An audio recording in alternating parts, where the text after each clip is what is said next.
వాళ్ళు స్విమ్మింగ్ పూల్కి తీసుకుపోతామని పోయిలాట. పోయిన తర్వాత అక్కడ ఏమైందో తెలియదు సార్ మాకైతే.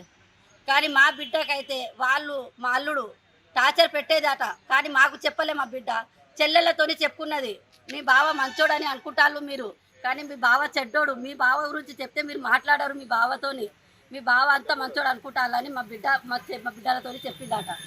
మరి వాళ్ళు ఇప్పుడు మా బిడ్డకు ఫస్ట్ ఇద్దరు బిడ్డలు, దాని తర్వాత మళ్ళీ ఇద్దరు బిడ్డల ఏమో అని చూపెట్టి వాడు అబోర్షన్ చేపించిండు మళ్ళీ 2 సార్లు. మళ్ళీ ఇప్పుడు కాన్పుతోనే ఉన్నది. అది అబోర్షన్ చేపిమని మా బిడ్డతోని టార్చర్ పెట్టి లొల్లి పెట్టిళ్ళు. ఆ సిమిపుల్ల తీసుకుపోయి వాళ్ళు ఏం చేసిలా మాకు తెలియదు సార్. కానీ మా బిడ్డకైతే వాళ్ళు ఇక్కడ లేరు, వాళ్ళు ఇక్కడ ఉండు, వాళ్ళు ఇక్కడ లేరు సార్. కడుపుతోనే ఉన్నది ఇప్పుడు. అది సుతా అబోర్షన్ చేపియాలి అని వాళ్ళు లొల్లి పెట్టిళ్ళు.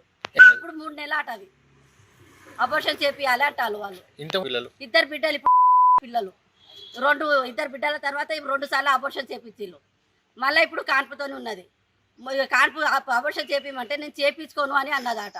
మరి అవి చేపించుకోను అని అంటే వాళ్ళు తీసుకోపోయి ఏం చేసిళ్ళు. ఇక మీరు తీయాలి. మా అల్లుడా ఇటుకే బట్టి ఉన్నది, ఆయనకు సిమెంట్ ఇటుకే బట్టి ఉన్నది. వాళ్ళ తండ్రి ప్లాట్ల బిజినెస్ చేస్తాడు, డబ్బు ఉన్నదని వాడు మదం మీద ఉన్నాడు. కానీ మదం మీద ఆపరేషన్ చేపించిండు. మా అల్లుడికి సెమీఫుల్, వాళ్ళదే సెమీఫుల్ ఇది. ఆ సెమీఫుల్కి తీసుకోపోయి వాళ్ళు మాకు వాళ్ళు డౌట్ ఉన్నది సార్.